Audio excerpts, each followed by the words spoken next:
HCN ನ್ಯೂಸ್ಗೆ ಸ್ವಾಗತ. ನಾನು ಪ್ರಿಯಾ. ಈಗ ಹೆಡ್ಲೈನ್ಸ್. ವಿದ್ಯುತ್ ತಂತಿ ತಗುಲಿ ಮರಿಯಾನೆ ಜೊತೆ ತಾಯಾನೆ ದಾರುಣ ಸಾವು. ಮುಖಕ್ಕೆ ಮುಖವಿಟ್ಟು ಜೀವ ಬಿಟ್ಟ ಮೂಕ ಪ್ರಾಣಿಗಳು. ಕರುಳು ಹಿಂಡುವಂತಹ ದೃಶ್ಯ ಕಂಡು ಮರುಗಿದ ಪ್ರಾಣಿ ಪ್ರಿಯರು. ಹಾಸನ ಜಿಲ್ಲಾ ಹಿಮ್ಸ್ ಆಸ್ಪತ್ರೆಯಲ್ಲಿ ಕಳ್ಳತನದ ಆರೋಪ. ಸೆಕ್ಯೂರಿಟಿ ಗಾರ್ಡ್ಗಳಿಂದ ಮನಸೋ ಇಚ್ಛೆ ಹಲ್ಲೆ. ಮಾನವೀಯತೆ ಮರೆತ ಆಸ್ಪತ್ರೆ ಭದ್ರತಾ ಸಿಬ್ಬಂದಿ. ಮಲೆನಾಡು ಭಾಗದಲ್ಲಿ ನಿಲ್ಲದ ಕಾಡಾನೆ ರಂಪಾಟ. ಫಸಲಿಗೆ ಬಂದ ಕಾಫಿ ಗಿಡಗಳು ಧ್ವಂಸ. ಕಷ್ಟಪಟ್ಟು ಬೆಳೆದಿರುವ ಕಾಫಿ ಗಿಡಗಳು ಹಾಳು. ಬದುಕು ಕಟ್ಟಿಕೊಳ್ಳೋದು ಕಷ್ಟವಾಗಿದೆ ಎಂದು ನೊಂದು ನುಡಿದ ರೈತ ಜಗದೀಶ್. ವಿದ್ಯುತ್ ತಂತಿ ತಗುಲಿ ಹೆಣ್ಣಾನೆಯು ತನ್ನ ಮರಿಯೊಂದಿಗೆ ಸಾವನ್ನಪ್ಪಿರುವ ದುರ್ಘಟನೆ ಬೇಲೂರು ತಾಲೂಕು ಅರಹಳ್ಳಿ ಸಮೀಪದ ಸಕಲೇಶಪುರ ವ್ಯಾಪ್ತಿಗೆ ಒಳಪಡುವ ಕೆಸಗುಲಿ ಗ್ರಾಮದಲ್ಲಿ ಶನಿವಾರ ಸಂಜೆ ಸಂಭವಿಸಿದೆ. ಉದಯವರ ಗ್ರಾಮ ಪಂಚಾಯಿತಿಗೆ ಸೇರುವ ಗುಡ್ಡಬೆಟ್ಟ ಎಬಿಸಿ ಎಸ್ಟೇಟ್ ಬಳಿಯಿರುವ ಕೆಸಗುಲಿ ಗ್ರಾಮದ ರಂಗಶೆಟ್ಟಿ ಎಂಬುವವರಿಗೆ ಸೇರಿದ ತೋಟದಲ್ಲಿ ಈ ಘಟನೆ ನಡೆದಿದೆ. ಗುಡ್ಡಬೆಟ್ಟ ಎಬಿಸಿ ಎಸ್ಟೇಟ್ನ ಕಾರ್ಮಿಕರಾದ ತಿರುಮಲೈ ಹಾಗೂ ನಾಗರಾಜ್ ಎಂಬುವವರು ಪದೇ ಪದೇ ಕರೆಂಟ್ ಕೈಕೊಡುತ್ತಿದ್ದರಿಂದ ವಿದ್ಯುತ್ ತಂತಿ ಮೇಲೆ ಏನಾದರೂ ಬಿದ್ದಿರಬಹುದೆಂದು ತಿಳಿದು ಭಾನುವಾರ ಬೆಳಗ್ಗೆ 10 ಗಂಟೆ ಸುಮಾರಿಗೆ ತೋಟದೊಳಗೆ ತೆರಳಿದ್ದಾರೆ. ವಿದ್ಯುತ್ ತಂತಿ ಬಿದ್ದ ಜಾಗದಲ್ಲಿ ಬರದೆ ಇನ್ನೊಂದು ಮಾರ್ಗದಲ್ಲಿ ಬರುತ್ತಿದ್ದ ವೇಳೆ ಸುಟ್ಟ ವಾಸನೆ ಮೂಗಿಗೆ ಬಡಿದಿದ್ದರಿಂದ ಸುತ್ತಲೂ ಪರೀಕ್ಷಿಸಲಾಗಿ ಆನೆಗಳೆರಡು ಸತ್ತು ಬಿದ್ದಿರುವುದು ಕಂಡುಬಂದಿದೆ. ಬಳಿಕ ಅರಣ್ಯ ಇಲಾಖೆಗೆ ಮಾಹಿತಿ ತಿಳಿಸಲಾಗಿದ್ದು ಅರಣ್ಯಾಧಿಕಾರಿಗಳು ಪೊಲೀಸ್ ಸಿಬ್ಬಂದಿಗಳು ಸ್ಥಳಕ್ಕಾಗಮಿಸಿ ಮಾಹಿತಿ ಕಲೆ ಹಾಕಿದ್ದಾರೆ. ಈ ವೇಳೆ ಕಾರ್ಮಿಕ ತಿರುಮಲೈ ಮಾತನಾಡಿ, ಶನಿವಾರ ಸಂಜೆ 3 ಗಂಟೆ ಸಮಯದಲ್ಲಿ ಮರಿಯಾನೆ ಜೊತೆಗಿದ್ದ ಕಾಡಾನೆಯನ್ನ ನೋಡಿ ಘೇಳಿಡುತ್ತಿದ್ದ ಶಬ್ದವನ್ನು ಆಲಿಸಿದ್ದೆವು. ಆದರೆ ಬೆಳಗ್ಗೆ 10 ಗಂಟೆ ಸುಮಾರಿಗೆ ಆನೆಗಳ ಸಾವನ್ನ ಕಣ್ಣಾರೆ ಕಂಡು ದುಃಖವಾಯಿತು. ಆನೆ ಬಳಿ ಬಿದ್ದಿದ್ದ ವಿದ್ಯುತ್ ತಂತಿಯಲ್ಲಿ ಇನ್ನೂ ವಿದ್ಯುತ್ ಪ್ರವಹಿಸುತ್ತಿದ್ದರಿಂದ ನಾವೇ ಅದರ ಸಂಪರ್ಕವನ್ನು ಕಡಿತಗೊಳಿಸಿದೆವು ಎಂದರು. ಬೇಲೂರು ತಾಲೂಕು ಅರೇಹಳ್ಳಿ ಸಮೀಪದ ಸಕಲೇಶಪುರ ವ್ಯಾಪ್ತಿಗೆ ಒಳಪಡುವ ಕೆಸಗುಲಿ ಸಮೀಪ ವಿದ್ಯುತ್ ಪ್ರವಹಿಸಿ 2 ಕಾಡಾನೆಗಳು ಮೃತಪಟ್ಟ ದುರ್ಘಟನೆ ನಡೆದಿದೆ. HCN news Belur. ಹಾಸನ ಜಿಲ್ಲಾ ಸರ್ಕಾರಿ ಆಸ್ಪತ್ರೆಯಲ್ಲಿ ಮೊಬೈಲ್ ಕಳ್ಳತನ ಮಾಡಿರುವುದಾಗಿ ಯುವಕನೋರ್ವನಿಗೆ ಮನಸೋ ಇಚ್ಛೆ ಥಳಿಸಲಾಗಿದ್ದು, ಈ ವೇಳೆ ಕಣ್ಣೀರಿಡುತ್ತಾ ಕಾಲಿಗೆ ಬಿದ್ದು ಬೇಡಿಕೊಂಡರೂ ಸ್ವಲ್ಪವಾದರೂ ಮಾನವೀಯತೆ ಇರದ ಸೆಕ್ಯೂರಿಟಿ ಗಾರ್ಡ್ಗಳು ತಮ್ಮ ಕ್ರೌರ್ಯ ಮೆರೆದಿರುವ ಅಮಾನವೀಯ ಘಟನೆ ನಗರದಲ್ಲಿ ನಡೆದಿದೆ. ಹಾಸನ ಜಿಲ್ಲಾ ಸರ್ಕಾರಿ ಆಸ್ಪತ್ರೆಯಲ್ಲಿ ಕಳ್ಳತನ ಮಾಡಿದ ಆರೋಪದ ಹಿನ್ನೆಲೆ ಆಲೂರು ಮೂಲದ ಯುವಕ ಕಳ್ಳತನ ಮಾಡಿ ಸಿಕ್ಕಿಬಿದ್ದವನು. ಆತನನ್ನು ಹಿಡಿದ ಸೆಕ್ಯೂರಿಟಿ ಗಾರ್ಡ್ಗಳು ಹಾಗೂ ಪೊಲೀಸರು ಸತತ ಅರ್ಧ ಗಂಟೆಗೂ ಹೆಚ್ಚು ಕಾಲ ಮನವನ್ನತೆ ಥಳಿಸಿರುವ ಲಾಠಿಯಿಂದ ಹಲ್ಲೆ ನಡೆಸಿದ ಘಟನೆ ಹಿಮ್ಸ್ ಆಸ್ಪತ್ರೆ ಆವರಣದಲ್ಲಿ ನಡೆದಿದೆ. ಹೊಡೆಯುತ್ತಿದ್ದ ಕೋಲ್ ಮುರಿದರೂ ಕೂಡ ಲೆಕ್ಕಿಸದೆ ಸತತವಾಗಿ ಥಳಿಸಿದ್ದಾರೆ. ಆಸ್ಪತ್ರೆ ಮುಂಭಾಗ ಮಳೆ ನಡುವೆಯೂ ಲಾಠಿಗಳಿಂದ ಸೆಕ್ಯೂರಿಟಿ ಗಾರ್ಡ್ಗಳು ಹಲ್ಲೆ ಮಾಡಲಾಗಿದ್ದು, ಕಣ್ಣೀರಿಡುತ್ತಾ ಬೇಡಿಕೊಂಡರೂ ಸೆಕ್ಯೂರಿಟಿ ಗಾರ್ಡ್ಗಳ ಮನಸ್ಸು ಕರಗಲಿಲ್ಲ. ಇಷ್ಟಕ್ಕೆ ಸುಮ್ಮನಾಗದೆ ನಂತರ ಸರ್ಕಾರಿ ಆಸ್ಪತ್ರೆ ಕೊಠಡಿಯೊಳಗೆ ಕರೆದೊಯ್ದು ಮೃಗದ ವರ್ತನೆ ಸೆಕ್ಯೂರಿಟಿ ಗಾರ್ಡ್ಗಳು ಪ್ರದರ್ಶಿಸಿದ್ದಾರೆ. ಸೆಕ್ಯೂರಿಟಿ ಗಾರ್ಡ್ಗಳ ಜೊತೆ ಕರ್ತವ್ಯದಲ್ಲಿದ್ದ ಕಾನ್ಸ್ಟೇಬಲ್ನಿಂದಲೂ ಹಲ್ಲೆ ಮಾಡಿದ್ದು, ಕಣ್ಣೀರಿಡುತ್ತಾ ಕಾಲಿಗೆ ಬಿದ್ದು ಬೇಡಿಕೊಂಡರೂ ಬೆನ್ನು, ತಲೆ, ಕಾಲು, ಕೈಗಳಿಂದ ಮತ್ತು ಲಾಠಿಯಿಂದ ಹಲ್ಲೆ ಮಾಡಿದ್ದಾರೆ. ಇವರೆಲ್ಲ ಡಿಟೆಕ್ಟ್ ವೆಲ್ ಸೆಕ್ಯೂರಿಟಿ ಏಜೆನ್ಸಿಗೆ ಸೇರಿದ ಸೆಕ್ಯೂರಿಟಿ ಗಾರ್ಡ್ಗಳೆಂದು ತಿಳಿದು ಬಂದಿದೆ. ಸ್ವಲ್ಪವಾದರೂ ಮಾನವೀಯ ಗುಣ ಇಲ್ಲದಿರುವುದಕ್ಕೆ ಈ ಸೆಕ್ಯೂರಿಟಿ ಗಾರ್ಡ್ಗಳ ವರ್ತನೆಗೆ ಸಾರ್ವಜನಿಕ ವಲಯದಲ್ಲಿ ವ್ಯಾಪಕ ಆಕ್ರೋಶ ವ್ಯಕ್ತವಾಗಿದೆ.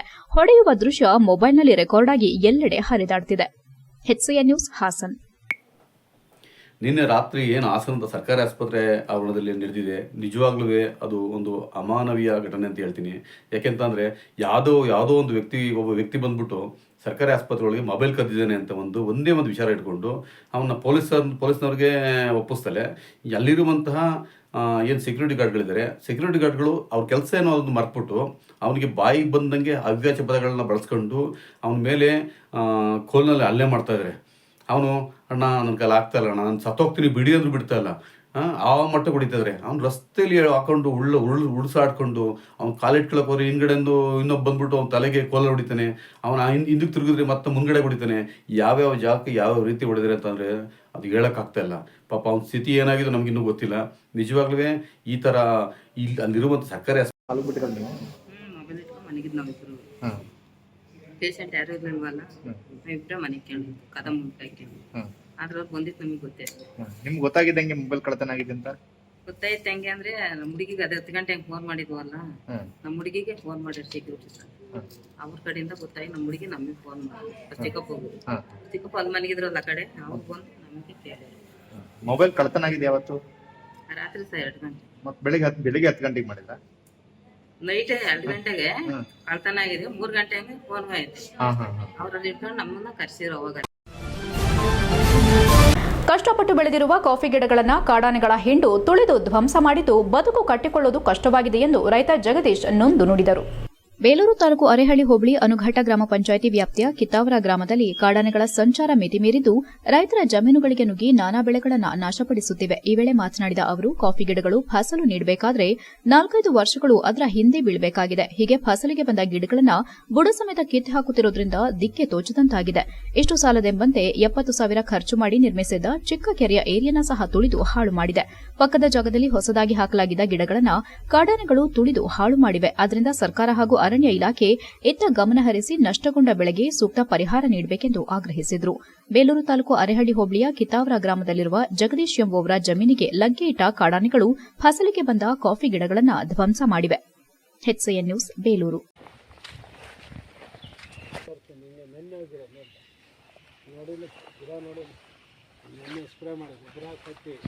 ಗೊಬ್ಬರ ಸಂಪೂರ್ಣ ಗೊಬ್ಬರ ಕೊಟ್ಟಿರೋದು ನಾನು ಸ್ಪ್ರೇ ಮಾಡಿ ಎಲ್ಲ ಮಾಡಿದ್ವಿ. ಹಿಂಗೆ ಆನೆ ಬಂದು ಬಾಯಿ ನೋಡಿ ಬಾಬಾಸ್ತೀರ ನೋಡಿ ಬಾಬಾಸ್ತೀರ ಇಲ್ಲಿ ಬಾ ನೋಡಿ ನೋಡಿ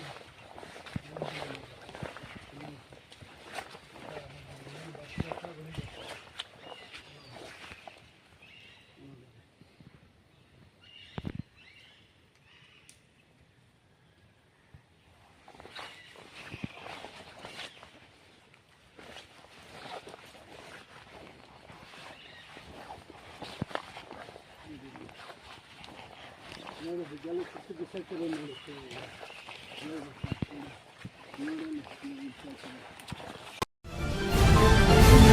HCN ನ್ಯೂಸ್ನಲ್ಲಿ ಈಗ ಒಂದು ಪುಟ್ಟ break. Welcome to Jaya International Public School, located in a peaceful, pollution-free area near RTO B. Kartehalli, Hassan. Our experienced teachers use innovative methods to make learning engaging, providing personalized attention to each student. Each day begins with meditation and yoga for physical and mental well-being. Our assemblies combined learning and fun through inspiration, presentation. We offer specialized classes in abacus, Vedic math and presentation for NEET and JEE. The robotic labs encourages innovative, while our modern labs and well-stocked library provide the best learning tools. Beyond academics, we offer hobby classes in dance, music, karate, art and drawing. Safety is ensured with CCTV cameras and GPS-equipped transportation. Our routine includes sports to promote fitness and teamwork. Jaya International Public School fosters excellence and joy in learning. We also excited to announce opening of Unit 2 Jaya Techno School in the 2025-26 academic year at KSRTC Layout, Arsikere Road, Hassan, with digital classroom, high-tech lab and innovative learning method. Visit us today and enroll now.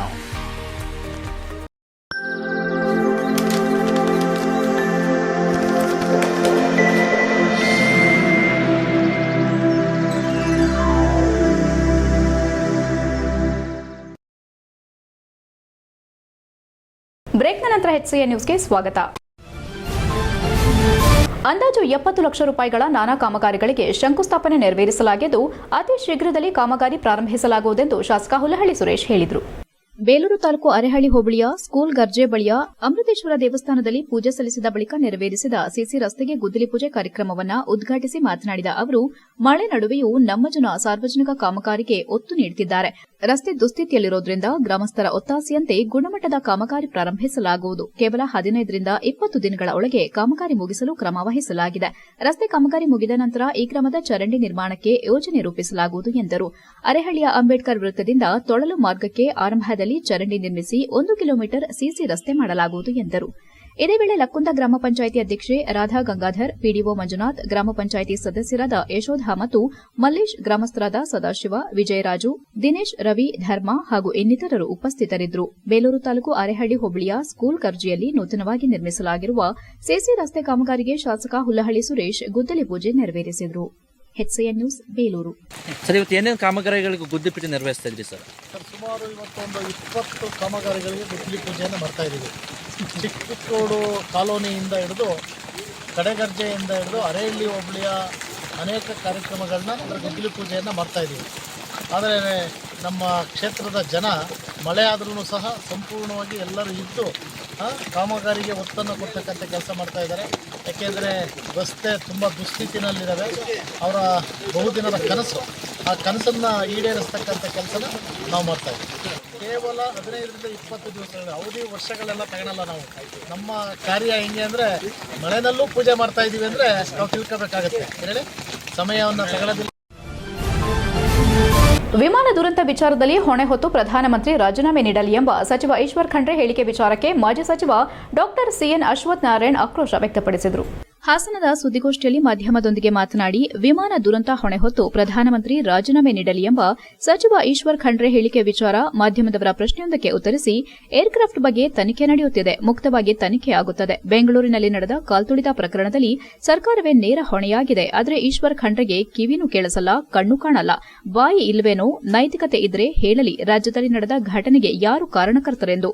Congress ಸರ್ಕಾರ ಬಿಟ್ರೆ ಇನ್ಯಾರೂ ಅಲ್ಲ. ಏರ್ಕ್ರಾಫ್ಟ್ಗೆ ತಪ್ಪುಗಳೇನಾಗಿದೆ ತನಿಖೆಯಲ್ಲಿ ಆಚೆ ಬರುತ್ತದೆ. ಅದರಲ್ಲಿ ಕೇಂದ್ರ ಸರ್ಕಾರದ ಪಾತ್ರ ಏನಿದೆ ಅನ್ನೋದು ಗೊತ್ತಾಗುತ್ತದೆ. ಆದರೆ ರಾಜ್ಯದಲ್ಲಿ ನಡೆದ ಕಾಲ್ತುಳಿತದ ಪ್ರಕರಣದ ತನಿಖೆಯನ್ನ ಮುಕ್ತವಾಗಿ ಮಾಡಲಿ. ಇಡೀ ಜನತೆಗೆ ಗೊತ್ತಿದೆ, ಕಾಲ್ತುಳಿತ ಪ್ರಕರಣಕ್ಕೆ ನೇರವಾಗಿ ಸರ್ಕಾರವೇ ಕಾರಣ. ಈಶ್ವರ್ ಖಂಡ್ರೆ ಅವರೇ, ನಿಮಗೆ ಆತ್ಮಸಾಕ್ಷಿ ಇದ್ರೆ ನಿಮ್ಮ ಮುಖ್ಯಮಂತ್ರಿಗಳಿಗೆ ರಾಜೀನಾಮೆ ನೀಡಲು ಹೇಳಿ, ಜೊತೆಗೆ ನಿಮ್ಮ ಉಪ ಮುಖ್ಯಮಂತ್ರಿಗೆ ರಾಜೀನಾಮೆ ಕೊಡಲು ಹೇಳಿ ಎಂದು ತಾಕೀತು ಮಾಡಿದರು. ಕಾಂಗ್ರೆಸ್ ಪಕ್ಷದಲ್ಲಿ ಯಾರಿರ್ತಾರೆ, ಯಾರು ಬದಲಾಗ್ತಾರೆ ಅನ್ನೋ ಮಾಹಿತಿ ಇಲ್ಲ. ಅದು ಅವರ ಆಂತರಿಕ ವಿಚಾರ. ಇಡೀ ಕಾಂಗ್ರೆಸ್ ಸಚಿವ ಸಂಪುಟ ಭ್ರಷ್ಟಾಚಾರದಲ್ಲಿ ಸಂಪೂರ್ಣವಾಗಿ ತೊಡಗಿದೆ. ಇದರಿಂದ ರಾಜೀನಾಮೆ ಬಯಸಲಾಗೋದಿಲ್ಲ. ಜನ ಇವರಿಗೆ ಅಧಿಕಾರ ಕೊಟ್ಟು ಕೈಕೈ ಹಿಸುಕಿಕೊಳ್ತಿದ್ದಾರೆ. ಬಹಳ ಬೇಸರದಲ್ಲಿದ್ದಾರೆ. ಇಂತಹ ಕೆಟ್ಟ, ಇತಿಹಾಸದಲ್ಲಿ ಎಂದೂ ಕಾಣದ ಜನವಿರೋಧಿ ಸರ್ಕಾರ ನಮ್ಮ ರಾಜ್ಯದಲ್ಲಿ ಆಡಳಿತ ಮಾಡುತ್ತಿದ್ದು, ಕಾಂಗ್ರೆಸ್ ಪಕ್ಷವೇ ಜನವಿರೋಧಿಯಾಗಿದೆ ಎಂದು ವಾಗ್ದಾಳಿ ನಡೆಸಿದರು. ದುರಹಂಕಾರದ ಮಾತುಗಳು, ಅಸಡ್ಡೆ, ಬೇಜವಾಬ್ದಾರಿ, ಅಧಿಕಾರ ತಲೆಗತ್ತಿರುವ ಕಾಂಗ್ರೆಸ್ನಿಂದ ಏನನ್ನು ಬಯಸಲಾಗೋದಿಲ್ಲ. ರಾಜಕೀಯ ದುರುದ್ದೇಶ ಬಿಟ್ರೆ ಇನ್ನೇನು ಅವರಿಂದ ಸಿಗೋದಿಲ್ಲ ಎಂದು ಭವಿಷ್ಯ ನುಡಿದರು. HCN news Haasan. ಕಾಂಗ್ರೆಸ್ ಪಕ್ಷದಲ್ಲಿ ಯಾರು ಇರ್ತಾರೆ, ಯಾರು ಬದಲಾಗ್ತಾರೆ ಅಂತ ನನಗೇನು ಮಾಹಿತಿ ಇಲ್ಲ. ಹಾಗಾಗಿ ಅದ್ರ ಬಗ್ಗೆ ನಾನೇನು ವ್ಯಕ್ತಪಡಿಸಲ್ಲ. ಅವರ ಆಂತರಿಕ ವಿಚಾರ. ಒಟ್ಟಾರೆ ಕಾಂಗ್ರೆಸ್ ಸರ್ಕಾರ ಅಂತೂ, ಇಡೀ ಕಾಂಗ್ರೆಸ್ ಸಚಿವ ಸಂಪುಟ ಒಟ್ಟಾರೆ ಭ್ರಷ್ಟಾಚಾರದಲ್ಲಿ ಸಂಪೂರ್ಣವಾಗಿ ತೊಡಗಿದೆ. ಇವರಿಂದ ಏನು ನಾವು ಬಯಸ್ಲಿಕ್ಕಾಗಲ್ಲ. ಜನ ಇವತ್ತು ಇವ್ರಿಗೆ ಅವಕಾಶವನ್ನು ಕೊಟ್ಟು ಕೈ ಇಸಿಕೊಳ್ತಾ ಇದ್ದಾರೆ. ಬಹಳ ಬೇಸರದಲ್ಲಿದ್ದಾರೆ. ಇಂಥ ಒಂದು ಕೆಟ್ಟ ಸರ್ಕಾರ, ಜನವಿರೋಧಿ ಸರ್ಕಾರ, ಇತಿಹಾಸದಲ್ಲಿ ಎಂದೂ ಕಾಣದಂತ ಇಂಥ ಜನವಿರೋಧಿ ಸರ್ಕಾರವನ್ನ ನಮ್ಮ ರಾಜ್ಯದಲ್ಲಿ ಇವತ್ತು ಆಡಳಿತ ಮಾಡ್ತಿರೋದ್ರಿಂದ ಇವರಲ್ಲಿ ವ್ಯಕ್ತಿಗಳು ಯಾರಾದರೂ ಕಾಂಗ್ರೆಸ್ನ ಪಕ್ಷವೇ ಜನ ವಿರೋಧಿ ಆಗಿದೆ. ಹಾಗಾಗಿ ಇವರು ಬೇಲೂರು ಪಟ್ಟಣದ ಗುರುಬಂಧುಗಳ ವತಿಯಿಂದ ಪೂಜ್ಯ ಶ್ರೀ ಶ್ರೀ ಅರ್ಜುನ ಅವಧೂತ ಗುರು ಮಹಾರಾಜರ ಜನ್ಮ ವರ್ಧಂತೋತ್ಸವವನ್ನು ಅತ್ಯಂತ ಭಕ್ತಿಭಾವದಿಂದ ನಡೆಸಲಾಯಿತು. ಪರಮಪೂಜ್ಯ ಶ್ರೀ ಅರ್ಜುನ ಅವಧೂತ ಜನ್ಮ ವರ್ಧಂತೋತ್ಸವವನ್ನು ಬೇಲೂರು ಪಟ್ಟಣದ ಡಾ ಶಿವಕುಮಾರ ಸ್ವಾಮೀಜಿ ಕಲ್ಯಾಣ ಮಂಟಪದಲ್ಲಿ ಅತ್ಯಂತ ವೈಭವ ಮತ್ತು ಅರ್ಥಪೂರ್ಣವಾಗಿ ನಡೆಸಲಾಯಿತು. ಮೈಸೂರಿನ ಪರಮಪೂಜ್ಯ ಶ್ರೀ ಅರ್ಜುನ ಅವಧೂತ ಮಹಾರಾಜರು ಬೇಲೂರಿಗೆ ಆಗಮಿಸಲಿದ್ದ ಸಂದರ್ಭದಲ್ಲಿ ಪೇಟೆ ಕನಿಕಾಪರಮೇಶ್ವರಿ ದೇವಸ್ಥಾನದಲ್ಲಿ ಚಂಡಿಕಾ ಹೋಮದ ಪೂರ್ಣಾಹುತಿ ಮತ್ತು ಶ್ರೀ ಸತ್ಯನಾರಾಯಣ ಪೂಜೆ ಮಹಾಮಂಗಳಾರತಿ ನಡೆಸಲಾಯಿತು. ಬಳಿಕ 108 ಮಹಿಳೆಯರ ಮೂಲಕ ಪೂರ್ಣ ಕುಂಭದೊಂದಿಗೆ ಸ್ವಾಗತಿಸಿ ಶ್ರೀ ಚನ್ನಕೇಶವ ಸ್ವಾಮಿ ದೇವಸ್ಥಾನದಲ್ಲಿ ವಿಶೇಷ ಪೂಜೆಯನ್ನ ಸಲ್ಲಿಸಿದರು. ಸಾವಿರಾರು ಭಕ್ತವೃಂದ ಸಮೂಹದೊಂದಿಗೆ ಬೇಲೂರು ಚನ್ನಕೇಶವ ದೇಗುಲದಿಂದ ಹೊರಟಂತಹ ಶೋಭಾಯಾತ್ರೆ ಪಟ್ಟಣದ ಕೆಂಪೇಗೌಡ ವೃತ್ತ, ಬಸವೇಶ್ವರ ವೃತ್ತದ ಮೂಲಕ ಪಟ್ಟಣದ ಡಾ ಶಿವಕುಮಾರ ಸ್ವಾಮೀಜಿ ಕಲ್ಯಾಣ ಮಂಟಪಕ್ಕೆ ಆಗಮಿಸಿದ್ದು, ಪೂಜ್ಯ ಶ್ರೀ ಅರ್ಜುನ ಅವಧೂತ ಗುರು ಮಹಾರಾಜರು ಕಾಲ್ನಡಿಗೆಯಲ್ಲಿ ಶೋಭಾಯಾತ್ರೆಯಲ್ಲಿ ಪಾದಯಾತ್ರೆ ಮೂಲಕ ಭಕ್ತರಿಗೆ ಆಶೀರ್ವಾದ ಮಾಡಿದರು. ಈ ಸಂದರ್ಭದಲ್ಲಿ ಆಶೀರ್ವಚನ ನೀಡಿ ಮಾತನಾಡಿದ ಪೂಜ್ಯ ಶ್ರೀ ಅರ್ಜುನ ಅವಧೂತ ಗುರು ಮಹಾರಾಜರು, ಭಕ್ತರು ತಮ್ಮ ಗುರುವಿನ ಸೇವೆಯನ್ನ ನಿರಂತರವಾಗಿ ಮುಂದುವರೆಸಿಕೊಂಡು ಹೋಗಬೇಕು. ಮಕ್ಕಳಿಗೆ ಸಂಸ್ಕಾರ, ಶ್ರದ್ಧೆ, ವಿನಯ ತಪ್ಪದೆ ಕಲಿಸಿಕೊಡಬೇಕು. ಗುರುನಾಥರ ಆಶೀರ್ವಾದದಿಂದ ಜೀವನದ ಬೆಳಕಲ್ಲಿ ಪ್ರಕಾಶ ಕಿರಣ ಹರಡುತ್ತದೆ ಎಂದರು. ನಮ್ಮ ಬದುಕಿನ ಜೀವನದ ಪರಂಪರೆಯಲ್ಲಿ ಹುಟ್ಟಿಲ್ಲ, ಸಾವಿಲ್ಲ. ಜೀವನ ಎಂಬುದು ನಿಂತ ನೀರಲ್ಲದ ವಸ್ತುವಾಗಿರದೆ ಸದಾಕಾಲ ಚಲಿಸುತ್ತಿರುತ್ತದೆ. ನಮ್ಮಲ್ಲಿ ಸದಾ ಶಕ್ತಿ, ಪ್ರೋತ್ಸಾಹ, ಹೃದಯ ಕಮಲದಲ್ಲಿ ಪ್ರೀತಿಯ ಚಿಲುಮೆಯನ್ನ ಗುರುಗಳ ಮೂಲಕ ಪಡೆದರೆ ನಮ್ಮ ಬದುಕು ಸಂತೋಷದಾಯಕವಾಗಿರುತ್ತದೆ. ನನ್ನ ಹುಟ್ಟುಹಬ್ಬವನ್ನ ಏತಕ್ಕಾಗಿ ಆಚರಿಸುತ್ತಿದ್ದೀರಾ ಎಂದು ಕೆಲವರು ನನಗೆ ಹೇಳಿದ್ದಾರೆ. ನಾನು ಕೂಡ ಅವರಿಗೆ ಭಕ್ತರ ನಡುವೆ ಸದಾಕಾಲ ಅವರನ್ನ ಹರಸಿ ಮಾರ್ಗದರ್ಶನ ನೀಡಿ ಆಶೀರ್ವಚನ ನೀಡೋ ಸಲುವಾಗಿ ನಮ್ಮನ್ನ ಕರೆಸುತ್ತಾರೆ. ಆದ್ರಿಂದ ಮುಂದೆ ನನ್ನ ಹುಟ್ಟುಹಬ್ಬ ಆಚರಿಸದೆ ಬಡವರಿಗೆ, ನಿರ್ಗತಿಕರಿಗೆ ಸಹಾಯ ಮಾಡುವ ಕೆಲಸಕ್ಕೆ ನಾನು ಮುಂದಾಗಿದ್ದು, ನಮ್ಮ ಜೊತೆ ಭಕ್ತರು ಕೂಡ ಕೈಜೋಡಿಸಲಿದ್ದು, ಇಂದೇ ನನ್ನ ಕೊನೆಯ ಹುಟ್ಟುಹಬ್ಬವನ್ನು ಆಚರಿಸುತ್ತಿದ್ದು, ಮುಂದಿನ ವರ್ಷದಿಂದ ಈ ಆಚರಣೆ ಕೈಬಿಡಲಾಗಿದೆ. ಬರುವ ಹಣದಿಂದ ಕ್ಷೇಮಾಭಿವೃದ್ಧಿ, ಬಡವರ ಜೀವನ ಸಂತೋಷವಾಗಿರಲು ಸಹಾಯ ಮಾಡುವ ಕೆಲಸ ಮಾಡ್ತೇವೆ. ಗುರು ನಮ್ಮ ಜೀವನದ ಆಧಾರ. ಸುಖ ದುಃಖ ದುಮ್ಮಾನಗಳಲ್ಲಿ ಭಾಗಿಯಾಗಿ ಅವರು ನಮಗೆ ಬೆಳಕಾಗಿ ಜೊತೆಯಾಗಿರ್ತಾರೆ. ಜಾತಿ ಧರ್ಮ ಎನ್ನದೆ ಎಲ್ಲಾ ಧರ್ಮದವರು ಕೂಡ ಸಂತೋಷವಾಗಿರಬೇಕು. ಭಗವಂತ ಕೊಟ್ಟ ಮಾರ್ಗದಲ್ಲಿ ಮನುಷ್ಯ ಸರಿಯಾಗಿ ಅನುಸರಿಸಿಕೊಂಡು ಹೋಗೋದೇ ಸಂಸ್ಕೃತಿ. ಇದರಲ್ಲಿ ನನ್ನದೇನು ಪ್ರಾಮುಖ್ಯತೆ ಇಲ್ಲ. ನಾನೊಬ್ಬ ಗುರುವಲ್ಲದಿದ್ರೂ ನಿಮ್ಮ ಪ್ರೀತಿ ಸ್ನೇಹ ನಮ್ಮಲ್ಲಿ ಬೆಸೆದುಕೊಂಡಿದೆ. ಗುರು ಪರಂಪರೆಯನ್ನ ಎಲ್ಲಾ ದಿಕ್ಕಿಗೂ ಪಸರಿಸಬೇಕು. ಆಗ ಮಾತ್ರ ನಡೆಯುವ ದಾರಿಯು ಸದ್ಗತಿಯತ್ತ ತೋರುತ್ತದೆ ಎಂದರು. ಇದೇ ವೇಳೆ ಮಾತನಾಡಿದ ಅವರು, ಐಪಿಎಲ್ ಪಂದ್ಯದಲ್ಲಿ ಗೆದ್ದಂತಹ ಆರ್ಸಿಬಿ ತಂಡ ಬೆಂಗಳೂರಿಗೆ ಆಗಮಿಸಿದ ಸಂದರ್ಭ ಕಾಲ್ತುಳಿತಕ್ಕೊಳಗಾಗಿ ಸುಮಾರು 11 ಜನ ಮೃತಪಟ್ಟಿದ್ರು. ಆದರೆ ಇದಕ್ಕೆ ಪ್ರತಿಯಾಗಿ ಆರ್ಸಿಬಿ ತಂಡದ ಆಟಗಾರರು ಯಾರು ಇದರ ಬಗ್ಗೆ ಚಕಾರ ಎತ್ತದೆ, ನೊಂದ ಕುಟುಂಬಗಳಿಗೆ ಸಾಂತ್ವನ ಹೇಳದೇ ಇರೋದು ಬೇಸರದ ಸಂಗತಿ. ಹಾಗೆ ಈ ತಂಡದಲ್ಲಿ ಯಾರೂ ಕೂಡ ಕರ್ನಾಟಕದವರಿಲ್ಲ. ನಮ್ಮ ತಂಡದ ಅಭಿಮಾನಿಗಳು ಕೂಡ ತಮ್ಮ ಹುಚ್ಚು ಅಭಿಮಾನದ ಬಗ್ಗೆ ನೋಟ ಹರಿಸಿದಾಗ ವಿವೇಕಾನಂದರು ಹೇಳಿಕೊಟ್ಟ ಯುವಕರೇ ಎದ್ದೇಳಿ ಎಂಬ ವೇದ ವಾಕ್ಯ ಎಲ್ಲಿ ಹೋಗಿದೆ? ಪ್ರಪಂಚ ವಿನಾಶದತ್ತ ಹೋಗುತ್ತಿದೆಯಾ ಎಂದು ತಿಳಿದಾಗ ತುಂಬಾ ಸಂಕಟವಾಗುತ್ತದೆ ಎಂದರಲ್ಲದೆ, ನಮ್ಮ ದೇಶದಲ್ಲಿ ರೈತಾಪಿ ವರ್ಗ ನಮ್ಮ ಮುಂದಿದ್ದಾರೆ. ಮುಂದಿನ ಯುವಕ ಯುವತಿಯರು ಉತ್ತಮ ಹುದ್ದೆಯಲ್ಲಿದ್ದಾರೆಂದರೆ ಅದು ಅವರು ಹಿಂದಿನ ಅವರ ತಂದೆ ತಾಯಿಯರ ಬಳುವಳಿ ಎಂಬುದನ್ನು ಮರೆಯಬಾರದು ಎಂದರು. ಈ ಸಂದರ್ಭದಲ್ಲಿ ಗುರುಬಂಧು ಅಶೋಕ್ ಬೇಡಿ, ನಾಗೇಂದ್ರ, ಅಶ್ವಿನ್ ಗ್ರೂಪ್ಸ್ ಹಾಗೂ ಸ್ವರ್ಣ ನರಸಿಂಹ, ದತ್ತ ಸಾಯಿ ಪೀಠಕ ಸೇವಾ ಟ್ರಸ್ಟ್, ಸೋನಾರ್ ಬೀದಿ, ಮೈಸೂರು ಹಾಗೂ ಭಕ್ತ ವೃಂದದವರು ಹಾಜರಿದ್ದರು. ಈ ವೇಳೆ ಬಂದಂತಹ ಭಕ್ತರಿಗೆ ಪ್ರಸಾದ ವಿನಿಯೋಗಿಸಲಾಯಿತು. HCN news, Belur.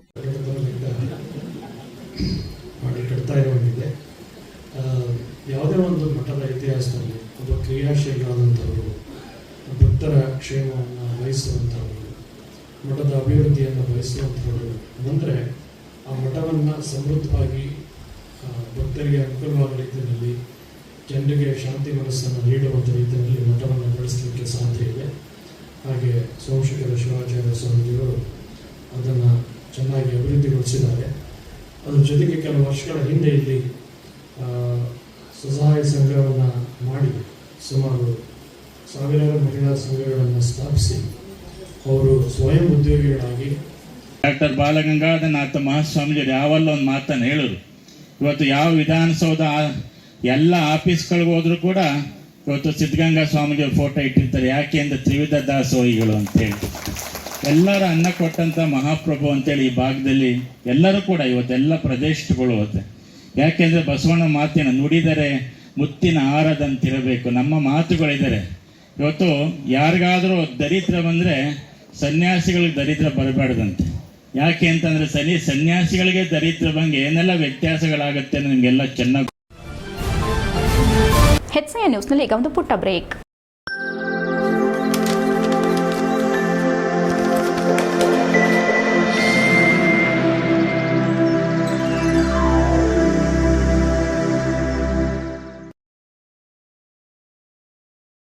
ಬ್ರೇಕ್ನ ನಂತರ HCN ನ್ಯೂಸ್ಗೆ ಸ್ವಾಗತ. ಹುಬ್ಬಳ್ಳಿ ಮತ್ತು ನವಲಗುಂದ ಸೇರಿದಂತೆ ತಾಲೂಕಿನ ಕರ್ಲವಾಡ, ಅರೆಕುರಟ್ಟಿ, ಯಮನೂರು ಗ್ರಾಮಗಳ ಹತ್ತಿರ ಬೆಣ್ಣೆಹಳ್ಳದ ಪ್ರವಾಹದಿಂದ ಅಪಾರ ಪ್ರಮಾಣದ ನೀರು ಬಂದು ಪ್ರವಾಹ ಪರಿಸ್ಥಿತಿ ನಿರ್ಮಾಣವಾಗಿದ್ದು ಮತ್ತು ಹಾನಿಯಾದ ಪ್ರದೇಶವನ್ನು ಜಿಲ್ಲಾ ಉಸ್ತುವಾರಿ ಸಚಿವ ಸಂತೋಷ್ ಯಸ್ಲಾಡ್ ಹಾಗೂ ಶಾಸಕ NH ಕೋನರೆಡ್ಡಿ ಅವರು ವೀಕ್ಷಣೆ ಮಾಡಿದರು.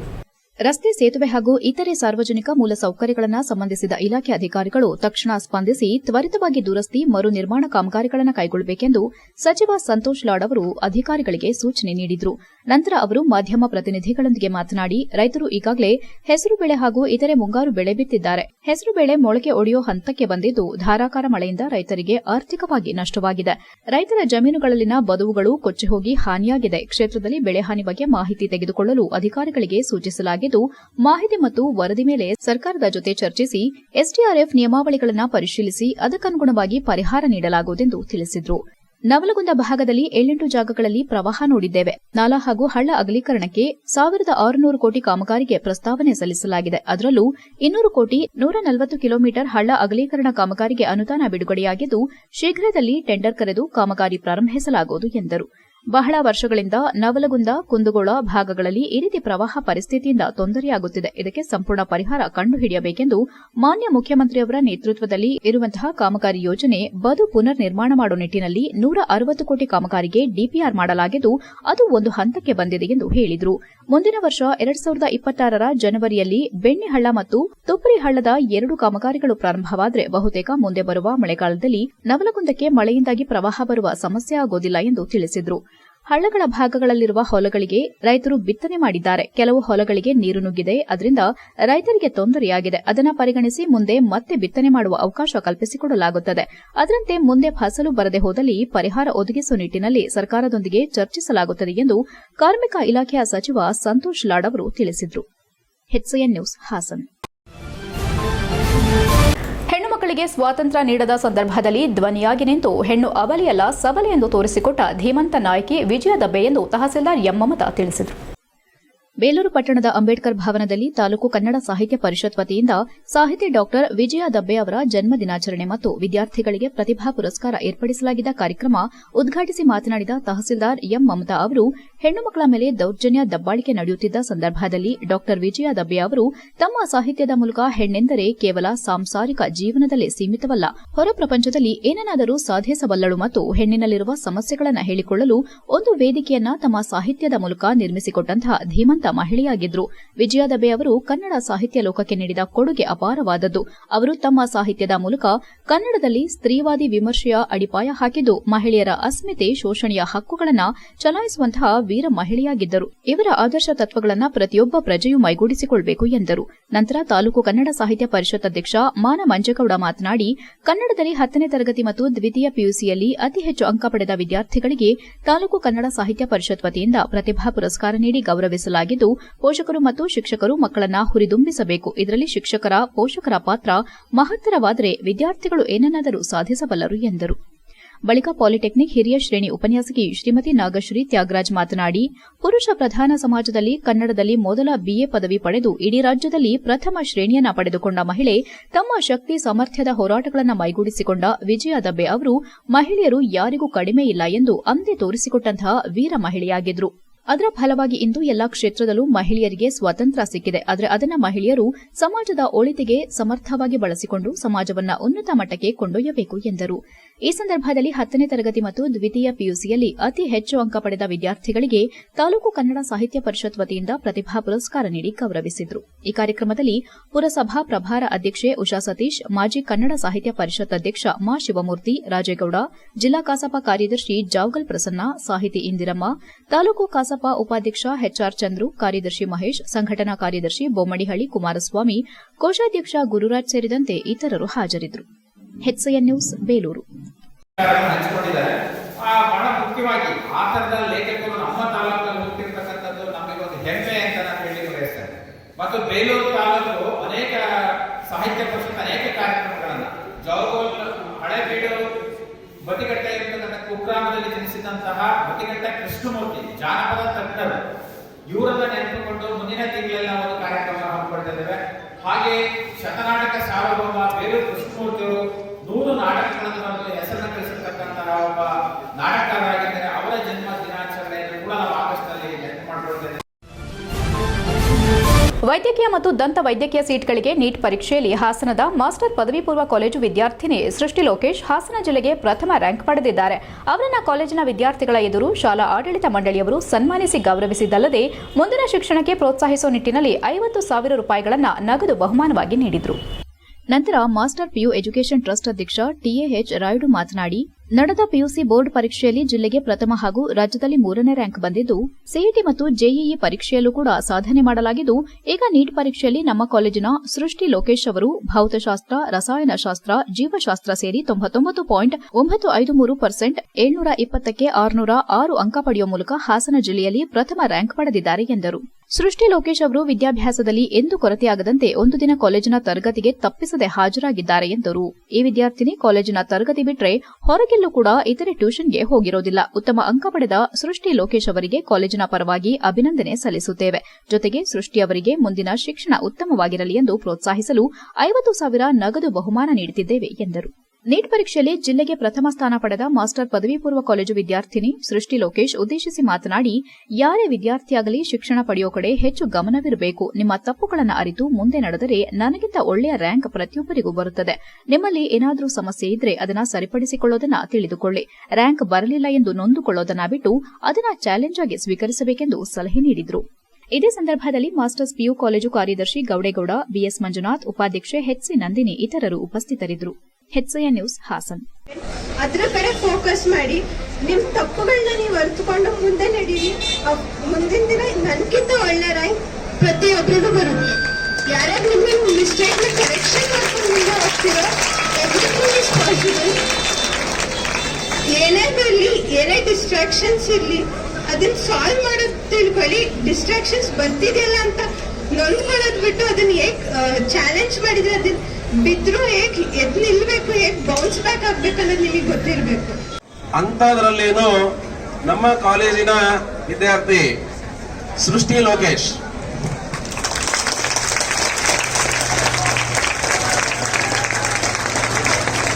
ಫಸ್ಟ್ ಅವ್ರ ಮಾರ್ಕ್ಸ್ ಅನ್ನ ಹೇಳ್ತೀನಿ ನಾನು. ಸೃಷ್ಟಿ Lokesh physics marks 99.815%. Chemistry marks. HCI ನ್ಯೂಸ್ನಲ್ಲಿ ಈಗ ಒಂದು ಪುಟ್ಟ ಬ್ರೇಕ್. ಹಾಸನದಲ್ಲಿ 28 ವರ್ಷಗಳಿಂದ ಜನತೆಗೆ ಅತ್ಯುತ್ತಮವಾದ ವೈದ್ಯಕೀಯ ಸೇವೆಯನ್ನು ನೀಡುತ್ತಿರುವ Hemavathi multi speciality hospital Hassan. ನಮ್ಮಲ್ಲಿ ದಿನದ 24 ಗಂಟೆಯೂ ಆಕ್ಸಿಡೆಂಟಲ್ ಇಂಜುರೀಸ್ ಮತ್ತು ಎಮರ್ಜೆನ್ಸಿ ಸರ್ವಿಸ್ಗಳನ್ನು ಹೊಂದಿದೆ. ಹೇಮಾವತಿ ಆಸ್ಪತ್ರೆಯ ಡಾಕ್ಟರ್ ನಿಖಿಲ್ ಆರ್ಭಟ್ ರವರು ಎಂಎಸ್ ಆರ್ಥೋಪೆಡಿಕ್ನಲ್ಲಿ ಚಿನ್ನದ ಪದಕ ಪಡೆದು ಸಿಂಗಾಪುರ್ ಜನರಲ್ ಹಾಸ್ಪಿಟಲ್ನಲ್ಲಿ ಫೆಲೋಶಿಪ್ ಇನ್ ಜಾಯಿಂಟ್ ರಿಪ್ಲೇಸ್ಮೆಂಟ್ ಸರ್ಜರಿಯ ಪದವಿ ಪಡೆದು ಸೇವೆಯನ್ನ ಸಲ್ಲಿಸಿರುತ್ತಾರೆ.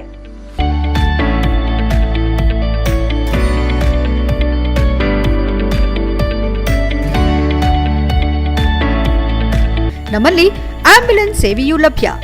ಇನ್ನೇಕೆ ತಡ? ನೀವು ಯಾವುದೇ ಮೂಳೆ ಸಮಸ್ಯೆ ಹೊಂದಿದರೆ ಹಿಂದೆ ಭೇಟಿ ನೀಡಿ.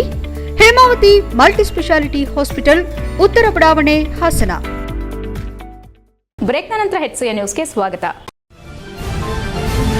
ಬೇಲೂರು ಪಟ್ಟಣದ ಕೆಂಪೇಗೌಡ ವೃತ್ತದಿಂದ ಅಂಬೇಡ್ಕರ್ ವೃತ್ತದವರೆಗೆ ಹೋಗುವ ರಸ್ತೆಯಲ್ಲಿ ಈ ಹಿಂದೆ ಭಾರಿ ಮಳೆಯಿಂದಾಗಿ ದೊಡ್ಡ ಗಾತ್ರದ ಮರದ ಕೊಂಬೆಗಳು ಬಿದ್ದಿದ್ದು, ಪುರಸಭೆ ವತಿಯಿಂದ ಜೆಸಿಬಿಯಿಂದ ಅದನ್ನು ತೆರವು ಮಾಡಿ ಅಲ್ಲಿಯೇ ಪಕ್ಕದಲ್ಲಿ ಹಾಕಿದ್ದು, ಇದುವರೆಗೂ ಕೂಡ ಅದನ್ನು ಬೇರೆ ಸ್ಥಳಕ್ಕೆ ವಿಲೇವಾರಿ ಮಾಡದಿರುವುದು ಶೋಚನೀಯವಾಗಿದೆ.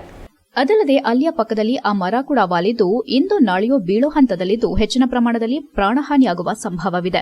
ಇನ್ನು ಪಕ್ಕದಲ್ಲಿ ಹಾಕಿರುವ ಮರದ ಕೊಂಬೆಗಳು ತೇವಾಂಶ ಹೆಚ್ಚಾಗಿ ಅಲ್ಲಿ ಸೊಳ್ಳೆಗಳ ಆವಾಸ ಸ್ಥಾನವಾಗಿರೋದಂತೂ ಸುಳ್ಳಲ್ಲ.